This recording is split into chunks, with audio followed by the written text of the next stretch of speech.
হাদিস বলছি সহিহ মুসলিম, আল্লাহর নবী বলছেন নারীদের পরনে কিয়ামতের মাঠে কোনো জামা কাপড় থাকবে না, পুরুষদের পরনেও কোনো জামা কাপড় থাকবে না।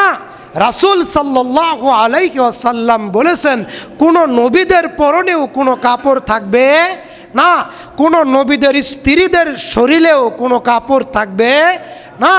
আয়েশা রাদিয়াল্লাহু তাআলা আনহা বলছেন আল্লাহর নবী পরিস্থিতি ভয়ানক, আল্লাহর নবী পরিস্থিতি বিপজ্জনক, আল্লাহর নবী পরিস্থিতি লজ্জাজনক বিষয় নয়।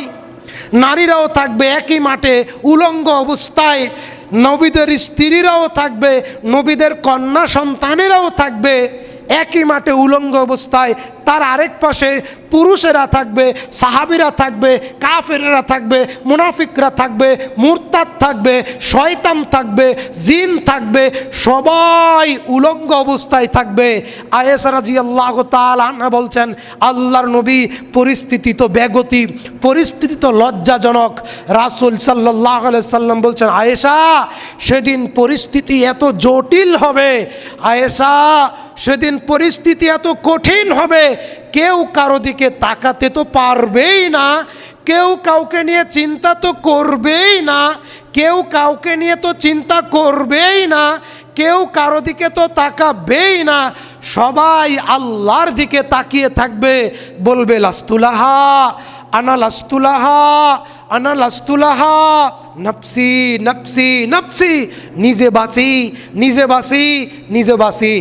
সম্মানিত হাজিরিন, রাসূল সাল্লাল্লাহু আলাইহি সাল্লাম বলছেন ইউতা বিজাহান্নামা ইয়াউমা ইযিন লা সাবউনা আলফা মালিকিন ইয়াজুরুন্নাহা।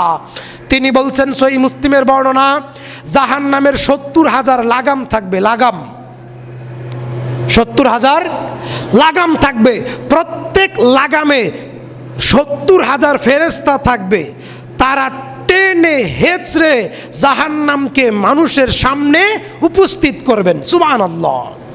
রাসূল সাল্লাল্লাহু আলাইহি ওয়াসাল্লাম একথা বলেছেন, তিনি বলেছেন একজন মানুষের জুতার ফিতা তার যত কাছে, একজন মানুষের জুতার ফিতা তার যত কাছে, জাহান্নাম তার তত নিকটে। রাসূল সাল্লাল্লাহু আলাইহি সাল্লাম বলছেন একজন মানুষের জুতার ফিতা যত কাছে, জান্নাত তার তত নিকটে, দুইটাই এতটুকু নিকটে। রাসূল সাল্লাল্লাহু আলাইহি সাল্লাম বলেন সহিহ মুসলিম রিয়াদুস সলিহিন